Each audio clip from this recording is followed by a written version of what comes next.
एक स्कूल का हेडमास्टर जो उनकी दुनिया में ऐसे फंसे कि फिर वो किराए का कातिल बन जाए, यानी सुपारी किलर बन जाए। ये कहानी बहुत अजीब है, बहुत चौंकाने वाली। तो आइए सिलसिलेवार तरीके से इसकी शुरुआत करते हैं।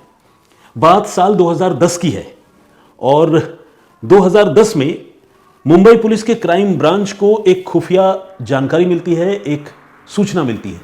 और यह सूचना मिलती है एक ऐसे अपराधी के बारे में जिस पर कत्ल का इल्जाम है, और कत्ल का इल्जाम मुंबई या महाराष्ट्र में नहीं बल्कि पड़ोसी राज्य गुजरात में है। क्राइम ब्रांच की टीम एक्टिव हो जाती है और इस आदमी को गिरफ्तार करने के लिए टीमें लगा दी जाती हैं। इन टीमों को इस आदमी के बारे में जब पिन पॉइंट इंफॉर्मेशन मिलती है, उसके लोकेशन के बारे में जानकारी मिलती है, तो उसे मुंबई के ही कुर्ला इलाके से क्राइम ब्रांच की टीम जो है वो पकड़ लेती है। इस आदमी का नाम है शैलेश पांड्या और उम्र है 36 साल, 36 ईयर्स। इस आदमी पर इल्जाम है कि इसने अहमदाबाद में जो गुजरात हाई कोर्ट है उसके बाहर एक आरटीआई एक्टिविस्ट को गोली मारकर उसकी हत्या कर दी थी। हालांकि हत्याकांड की इस वारदात को शैलेश पांड्या ने अकेले अंजाम नहीं दिया था, बल्कि कुछ और कॉन्स्पिरेटर थे, कुछ लोग इसको लॉजिस्टिक वाइज हेल्प कर रहे थे। तो कुल मिलाकर एक पूरा का पूरा गिरोह था जिसने इस घटना को अंजाम दिया था। और इस मर्डर केस के सिलसिले में 5 लोग पहले ही पकड़े जा चुके थे। छठा आदमी ये था शैलेश पांड्या, जो गुजरात से बाहर भाग चुका था और इन दिनों मुंबई में ही छुपा हुआ था। लेकिन मुंबई में उसके बारे में जब क्राइम ब्रांच मुंबई को जानकारी मिली तो मुंबई पुलिस ने उसको पकड़ लिया। शुरू में मुंबई पुलिस को यह लगा कि ये एक नॉर्मल या रूटीन मामला है जिसमें कोई एक कत्ल के आरोपी को पुलिस ने गिरफ्तार कर लिया है और इसे बहुत जल्द ट्रांजिट रिमांड पर गुजरात उसके घर भेज दिया जाएगा। घर मतलब होम स्टेट, घर मतलब लिटरल घर नहीं रहेगा तो पुलिस के पास ही, तो होम स्टेट भेज दिया जाएगा। ये क्राइम ब्रांच की टीम को लगा था। लेकिन जब क्राइम ब्रांच के लोगों ने इससे पूछताछ शुरू की और इसने जब अपनी कहानी बतानी शुरू की तो मुंबई पुलिस भी जैसे जैसे कहानी सुनती गई वैसे वैसे हैरान होती गई, चौंकती गई। अब आप भी वो कहानी सुनिए। कहानी कुछ यूँ है कि ये जो शैलेश पांड्या नाम का आदमी है, ये गुजरात के पाटन ज़िले में एक गांव है बापसा, वहाँ का रहने वाला है। और जब इसकी गिरफ्तारी हुई है तो इसकी उम्र 36 साल के आसपास रही होगी। 2010 की मैं बात बता रहा हूँ। और ये गिरफ्तार होने से पहले और अपराध की दुनिया में आने से पहले अपने गांव के पास ही एक प्राइवेट प्राइमरी स्कूल में हेडमास्टर हुआ करता था। हेडमास्टर आप समझते ही हैं, चाहे वो हाई स्कूल हो या प्राइमरी स्कूल हो, एक बहुत ही सम्मानित पद होता है। उस कुर्सी की, उस जिम्मेदारी की बड़ी इज्जत होती है। बच्चों की परवरिश, बच्चों की पढ़ाई लिखाई का काम और सारा जिम्मा उनके ऊपर होता है। तो एक मतलब नोबल प्रोफेशन में गिनती होती है। लेकिन शैलेश जो है जब हेडमास्टर की नौकरी करता था उस समय वो ऑलरेडी मैरिड था और उसे 2 बच्चे भी थे। इसके बावजूद वो जिस स्कूल में काम करता था उसी स्कूल की एक टीचर के साथ उसे प्यार हो गया, उसका अफेयर शुरू हो गया। अब ये एक ऐसा रिलेशन था जिसको शायद दोनों घरों के लोग किसी भी कीमत पर मानने के लिए तैयार नहीं होते। ऊपर से अगर मैं जात पात की बात करूं तो शायद दोनों अलग अलग कास्ट के भी थे। एक कास्ट के भी होते तो भी इस रिलेशनशिप को कहीं से भी हामी नहीं मिलती, क्योंकि ऑलरेडी शैलेश जो है एक मैरिड मैन था और उसके बच्चे भी थे। तो ऐसे में कोई भी परिवार जो है अपनी बेटी की शादी ऐसे किसी आदमी से क्यों कराएगा। तो एक विवाद या विरोध तो इस मामले में होना ही था और वो विवाद और विरोध जो है बहुत जल्द शुरू हो गया। गांव में इस तरह की बातें छिपती नहीं है। लोगों को पता चल गया कि हेडमास्टर साहब खुद ही टीचर के साथ अफेयर में इन्वॉल्व हो गए हैं। तो लोग जो है इस चीज़ का विरोध करने लगे और आखिरकार शैलेश को अपनी गर्लफ्रेंड के साथ, अपनी ही स्कूल टीचर के साथ गुजरात से भाग जाना पड़ा। दोनों फरार हो गए। इंग्लिश में वर्ड है एलोपमेंट। तो ये मामला एलोपमेंट का था। घर के लोग पहले अपने तौर पर खूब ढूंढते रहे। शैलेश के घर में तो खैर उसकी बीवी थी, बच्चे थे, वो तो जिसे कहते हैं कि बहुत लाचारगी के स्टेट में थे, कंडीशन में थे, वो क्या करते। लेकिन जो लड़की के घर वाले थे उनमें एक आक्रोश भी था कि उनकी बिटिया को एक शादीशुदा आदमी भगा ले गया है। तो वो अपने तौर पर पहले शैलेश को और अपनी बेटी को खूब तलाशते रहे, ढूंढते रहे। लेकिन जब नहीं मिली वो, शैलेश का कोई पता नहीं चला, तो उन्होंने लोकल पुलिस स्टेशन में इस सिलसिले में रिपोर्ट लिखवाई। रिपोर्ट तकरीबन 2 महीने बाद लिखवाई गई। हालांकि पुलिस इसके बाद एक्टिव हुई जब रिपोर्ट दर्ज की गई, क्योंकि 2 बालिग लोगों के घर से भागने का मामला था तो सीधे सीधे किडनैपिंग का मामला नहीं बनता था, एलोपमेंट का मामला था और इसको आमतौर पर डिसअपियरेंस में ही पुलिस जो है ट्रीट करती है। तो पुलिस ने रिपोर्ट तो लिखी और पुलिस इन दोनों की तलाश भी करती रही और तलाश करते करते आखिरकार इनकी लोकेशन का पता चल गया। कहाँ गुजरात और कहाँ कर्नाटक का बेंगलुरु। ये प्रेमी जोड़ा जो है ये गुजरात से बेंगलुरु भाग चुका था और बेंगलुरु में ही कहीं छुपा हुआ था, वहीं रह रहा था। पुलिस टीम को जब खबर मिली तो पुलिस टीम ने बेंगलुरु में दबिश दी और वहाँ से शैलेश पांड्या को गिरफ्तार कर लिया और उसके साथ जो लड़की थी टीचर, उसे पुलिस ने रिकवर कर लिया, बरामद कर लिया। बरामद करने के बाद उसे लड़की को उसके घर वालों के हवाले कर दिया गया और शैलेश पांड्या पर चूंकि लड़की को भगाने का इल्ज़ाम था तो उसके खिलाफ तो केस था ही, प्लस ये बताया गया या शैलेश ने ये क्लेम किया कि कुछ झूठे मुकदमे भी उस पर और लाद दिए गए, कुछ झूठे एफआईआर या इल्ज़ाम उस पर लगा दिए गए। अब एक आदमी जब ऑलरेडी किसी जुर्म में शामिल हो, उसके हाथ रंगे हुए हों और उस आदमी ने ऐसा जुर्म किया हो जिसके साथ किसी की सहानुभूति ना हो, तो इस तरह के मामलों में दो चार और मुकदमे उसके ऊपर लाद देना कोई बहुत मुश्किल काम नहीं है।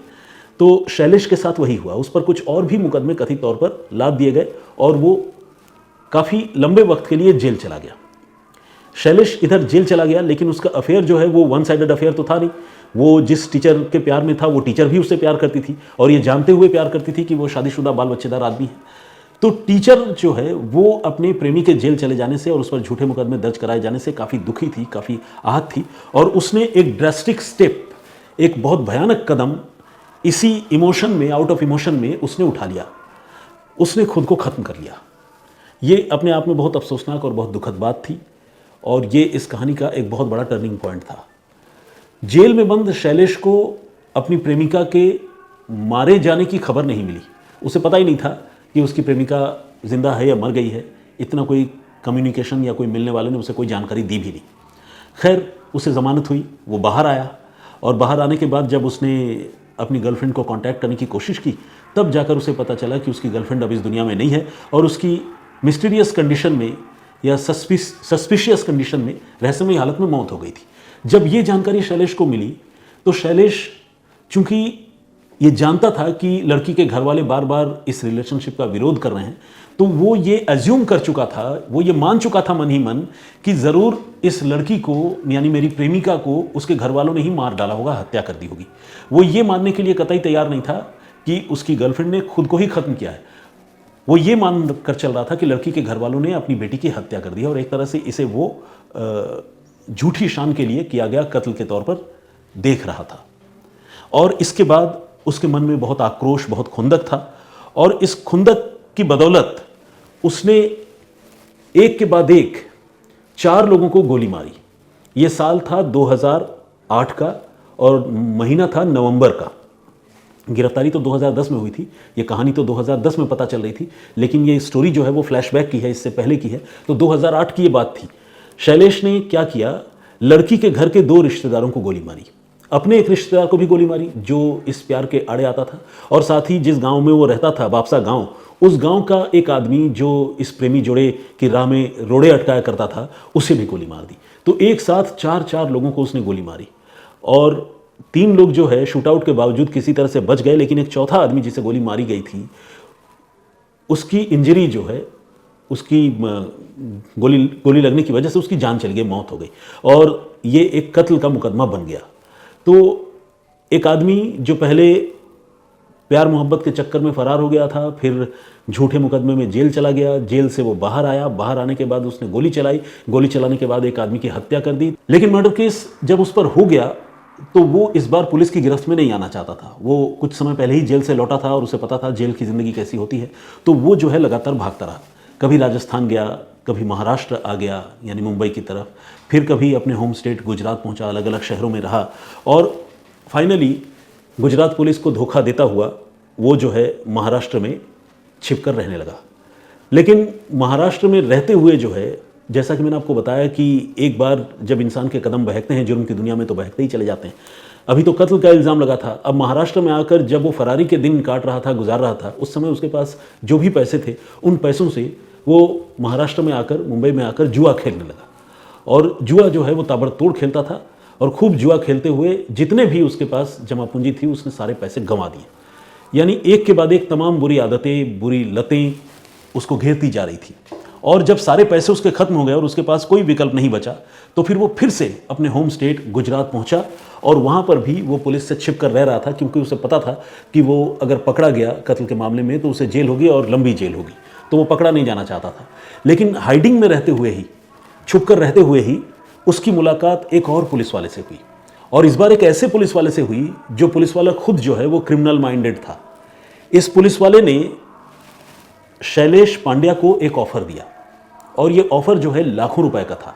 शैलेश पांड्या को इस पुलिस वाले ने बताया कि एक आरटीआई एक्टिविस्ट है जिसने आरटीआई के ज़रिए इंफॉर्मेशन ले करके बहुत सारे महकमों का और बहुत सारे इदारों का, डिपार्टमेंट्स का घोटाला जो है उसका पर्दाफाश करना शुरू कर दिया है। इसकी वजह से बहुत सारे लोगों को जो इस नेट में हैं, सर्कल में हैं, उनको दिक्कत हो रही है।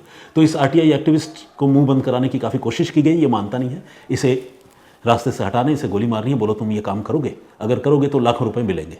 शैलेश पांड्या, जैसा कि मैंने आपको बताया कि एक बार जुर्म कर चुका था, कत्ल कर चुका था, जुआ खेल रहा था, सब कुछ गंवा चुका था, ज़िंदगी उसकी बिल्कुल तहस नहस हो गई थी, उसकी गर्लफ्रेंड की मौत हो चुकी थी। तो उसे लगा कि ये काम कर लेना चाहिए, अगर ये काम कर लेंगे तो कुछ पैसे उसे मिलेंगे और फिर कुछ दिनों तक उसकी ज़िंदगी ठीक ठाक चलेगी। उसने तय किया कि वो आरटीआई एक्टिविस्ट को गोली मारेगा। इसके बाद उसे लॉजिस्टिक्स प्रोवाइड कराए गए, हथियार वगैरह का इंतज़ाम हुआ, सारी रेकी वेकी की इसने, और फिर अहमदाबाद में जो गुजरात हाई कोर्ट है उसके बाहर शैलेश ने उस आरटीआई एक्टिविस्ट की गोली मारकर हत्या कर दी। ये मामला काफ़ी चर्चे में आया, और जब जांच हुई तो बहुत सारे लोग इस मर्डर के नेट में शामिल थे, उनका पता चला। 5 लोग गुजरात में गिरफ्तार किए गए, लेकिन शैलेश इस हत्याकांड को अंजाम देने के बाद फिर से मुंबई भाग चुका था। वो पहले मुंबई में रह चुका था, उसे एक आइडिया था कि मुंबई में कहाँ छिप सकते हैं, कहाँ रह सकते हैं, तो वो कुर्ला इलाके में छुप कर रह रहा था, और काफ़ी दिनों तक, कई महीनों तक वो कुर्ला में ही रहा। लेकिन आखिरकार उसके बारे में पुलिस को जानकारी मिली, और जब पुलिस को जानकारी मिली मुंबई पुलिस के क्राइम ब्रांच को, तो मुंबई पुलिस ने उसे कुर्ला से ही धर दबोचा 36 साल की उम्र में। तो ये कहानी थी एक ऐसे फॉर्मर स्कूल हेडमास्टर की, एक पूर्व हेडमास्टर की, जिसने जो आगे चलकर जुर्म की दुनिया में आया और आगे चलकर एक सुपारी किलर के तौर पर कन्वर्ट हो गया, तब्दील हो गया। पुलिस ने उसे 2010 में गिरफ्तार किया, लेकिन 10 में गिरफ्तार करने के बाद जब उसके ज़िंदगी की यह कहानी सामने आई तो ऑब्वियस सी बात है कि पुलिस वाले भी बहुत हैरान हुए। तो ये एक क्राइम इन्वेस्टिगेशन की स्टोरी थी, जिस स्टोरी में ये एक मैसेज था कि जुर्म करना कितना खतरनाक होता है, और एक बार अगर इस जाल में इंसान फंस जाए तो वह आसानी से बाहर नहीं निकल पाता। तो इसीलिए जितना हो सके अपराध की दुनिया से दूर रहना, यही अच्छी बात है।